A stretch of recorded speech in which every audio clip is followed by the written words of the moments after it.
Good morning, all of you. What we discussed in the last class, I think about nth term of arithmetic progression and sum to n terms of arithmetic progression and its applications, right? May I know what is the formula for nth term of arithmetic progression? An is equal to a plus n minus 1 times d, and the formula for Sn is n by 2 times 2a plus n minus 1 times d, and we can even write this as n by 2 times a plus an. So this is the formula for sum to n terms of arithmetic progression. Now I think we are done with all 5.3 exercises. So let's move on to the optional exercise. So what are the problems given on optional exercise? Can you please read 5.3? Yeah, next page. Yeah, that's the page. Read what is the problem. Which term of the AP? 121. Okay. So what is the given arithmetic progression? So given arithmetic progression is 121. 121, 117. 117, 113. 113, and so on. Is Is its first negative term? so which term is the first negative term? So what do you mean by this problem? Which term is first negative term means, if you once observe this given arithmetic progression, it is a decreasing arithmetic progression. The terms keep decreasing, and by how much? See here it is 121 and 117 and 113 and so on. So with the help of this given arithmetic progression, you will be able to find what is the first term as well as common difference, as we discussed earlier. Right? So where the value of a is equal to 121 and common difference d is equal to a2 minus a1, which is equal to 117 minus 121, which is equal to negative 4. So the common difference is negative 4. May I know why the common difference is negative? Because this is a decreasing arithmetic progression. If the arithmetic progression is increasing arithmetic progression, then the common difference would be positive. Right? So common difference is equal to negative 4 and the value of a is equal to 121. Now according to the given problem, we are going to find what is the first negative term in this arithmetic progression. So first negative term is what? If you keep writing the terms like that, so definitely you will approach one negative term and then all the terms are negative terms only. So according to this problem, we want what is the first negative term of this arithmetic progression. So we don't know which term is the arithmetic progression is negative. So let us consider nth term of arithmetic progression is negative. That is, an is the first negative term. When you do not know which term is the first negative term or which term is some particular term, then we generally consider that as nth term is the first negative term. That is an. And moreover, how do we indicate negative terms? Suppose if you consider a number line and let us start with 0. And from 0 towards left there are negative numbers, and from 0 towards right there are positive numbers. So negative numbers are indicated by less than 0 numbers and positive numbers are indicated by more than 0 numbers. So we want what is the first negative term. We don't know what is the first negative term, so that an would be the first negative term, means an would be less than 0. And you know the formula for an as we discussed earlier. An is equal to a plus n minus 1 times d, which is less than 0. And then substitute the values which are given in this arithmetic progression. The value of a is equal to 121. So 121 plus n minus 1 times the value of d is equal to negative 4. So keep it in brackets. And then less than 0.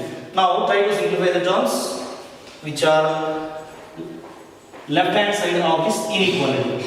That is 121 plus into minus is equal to minus 4 into n is negative 4n, and then negative 1 into negative 4 is equal to plus 4 less than 0. And if you simplify this is plus 121 and plus 4 is going to be plus 125, negative 4n is less than 0. And moreover, according to this properties of inequality, we can apply some properties of equality also while transposing the terms. When you transpose negative 4n towards right hand side, it is going to be positive 4n. then which is equal to 125 less than 4n. Better you write this 125 less than 4n as 4n greater than 125. And moreover, 4n is greater than 125 and we are going to find out the value of n over there. So then, since it is 4n greater than 125, to get the value of n, you will have to make this 4 1. So how do you make this 4 1? By dividing 4 on both the sides.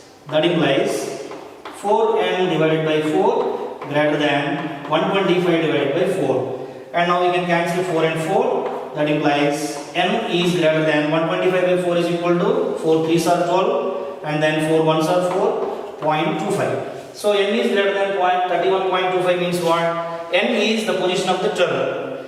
Position of the term cannot be decimal and cannot be negative, cannot be fraction. It's always a non-negative integer. And moreover, n is greater than 31.25 means n value which is more than 31.25. What is the number? And what is the positive integer which is more than 31.25? That is 32 onwards and takes the values. So therefore, n is equal to 32, 33 and so on. So all these terms are negative terms in this arithmetic progression. And we are going to calculate what is the first negative term. So first negative term means here 32nd is the first negative term. So what is the 32nd term? A32 is equal to, what is the formula for 32nd term? A plus 31 times B. And substitute the values of A and D. The value of A is equal to 121 plus 31 into D is equal to negative 4. That is nothing but 121 minus 4 1s are 4, 4 3s are 12, which is equal to negative 3. So negative 3 is the first negative number of this arithmetic progression. So A32 is equal to negative 3. Therefore, the first negative term in this arithmetic progression is negative 3. Suppose if you want to calculate what is second negative term of this arithmetic progression. Since first negative term is 32nd term, so second negative term would be 33rd term of arithmetic progression. So that is second negative term. So second negative term is equal to A33. So similarly we can calculate what is the value of A33. The formula for A33 is A plus 32D, which is equal to the value of A is 121 plus 32 into the value of D is equal to negative 4. That is 121 minus 4 2s are 8 and 4 3s are 12, which is equal to negative 7. So that negative 7 is the second negative term of this arithmetic progression. In this way, we can find whatever the term and whichever the term which is negative, we can easily calculate by just considering an is equal to an which is less than 0. Have you all understand? Yeah, please. So A33 we can directly find yes. by adding the common difference. Absolutely. A32 is equal to negative 3, then A33 is equal to common difference. If you add common difference to this preceding term, then also you get what is the next negative term. But generally we are calculating terms, that's why I calculated A33 and then A34 and then A35. Of course you can use your ideas. Fine? Any doubts? Thank you. Next. What is the next problem? The sum of the third and seventh terms of an AP is 6. Okay. And their product is 8. Okay. Find the sum of first 16 terms of the AP. Okay, come again. The sum of the third and the seventh terms of an AP is 6. Yes, just a minute. So, according to the given problem, given that sum of The third and the seventh terms. sum of third and the seventh term A3 plus A7 is equal to 6.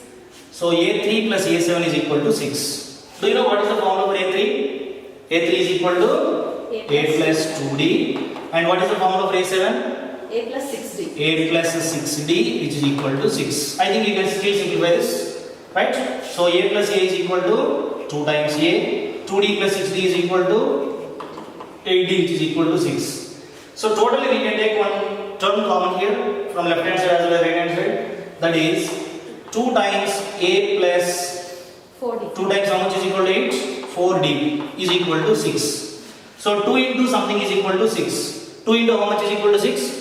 3. 3. So A plus 4D value would be 3. Therefore A plus 4D is equal to 3. From this can I get the value of A? A is equal to how much? 3 minus 4D. 3 minus 4D. So this is the first information by using A3 plus A7 is equal to 6. And also one more information is given in the problem. What was that? Their product is 8. Their product is nothing but whatever the sum of terms is equal to 6, the product of those terms is only equal to 8. Means A3 multiplied by A7 which is equal to 8. Again, do the same thing. Instead of adding those two terms here, you will have to multiply both the terms. So the value of A3 is equal to A plus 2D times A7 is equal to A plus 6D which is equal to 8. So what do we do now? Do we have to multiply both the terms?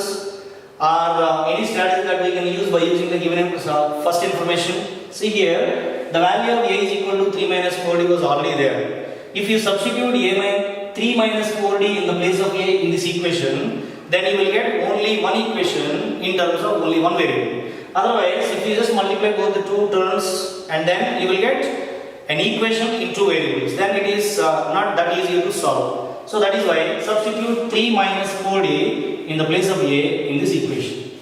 That implies the value of A is going to be 3 minus 4D plus 2D is already there times A is equal to again 3 minus 4D plus 6D is equal to 8.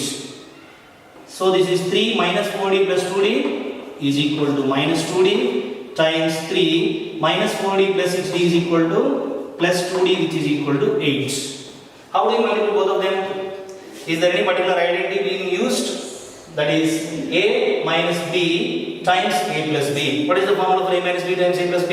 A square minus A square minus B square. That implies A is 3, so A square is 3 square minus B is 2D whole square is equal to 8. So 3 square is equal to 9 minus 2D whole square equal to 4D square which is equal to 8. So how do we simplify this? 9 minus 4D square is equal to 8. By one simple transposition, we will get the value of D square. That is, anyway we want D here. So D has a negative sign. So the transpose 4D square towards right hand side. And there is a constant, transpose constant towards left hand side. Then we have already 9 here. And then transposing positive 8 this side would be negative 8 which is equal to 4D square. 9 minus 8 is equal to 1 is equal to 4D square. Then what is the value of D square? Equal to 1 by 4. If D square is equal to 1 by 4, then what is the value of D? Can anybody say? D square is equal to 1 by 4. Then what is the value of D? 1 by 2. D is 1 by 2 only. Is your answer absolutely correct? So it is not absolutely correct. Because D square is equal to 1 by 4 means square of one number is 1 by 4. So square of which number is 1 by 4? Square of positive 1 by 2 is 1 by 4 and square of negative 1 by 2 is also 1 by 4. 1 by 4. So you have to look into possibilities all the time. Okay? So D is equal to plus or minus root over 1 by 4. That implies the value of D is equal to plus or minus 1 by 2. So we get two values of D.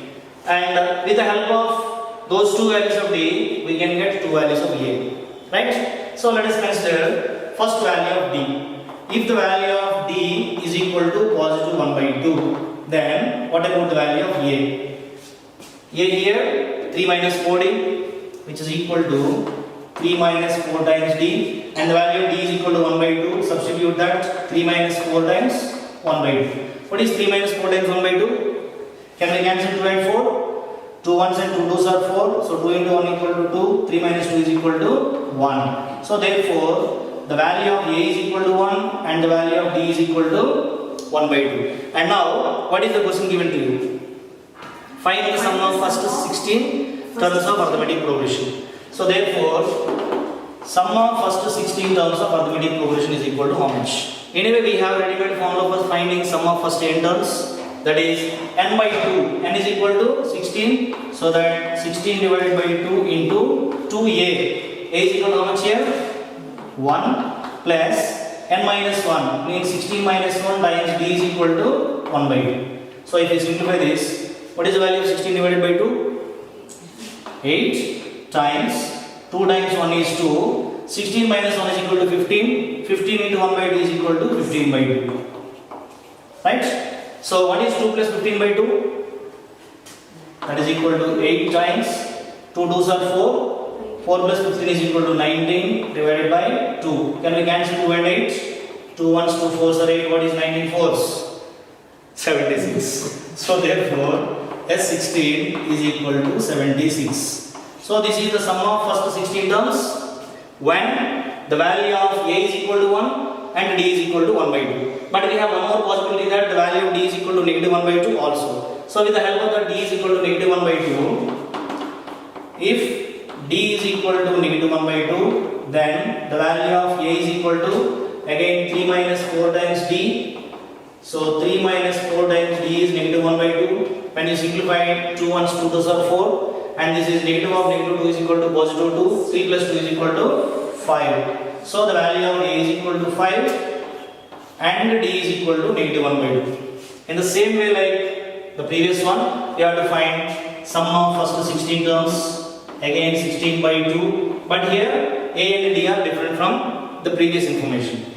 That is 2 times A is 2 times 5 plus M minus 1, again 16 minus 1, and D is equal to negative 1 by 2. 16 by 2 is equal to 8 times 2 times 5 is 10. 16 minus 1 is equal to 15. 15 into negative 1 by 2 is negative 15 by 2. Correct? So 2 times 10 is equal to 20. 20 minus 15 is equal to how much? 20 minus 15?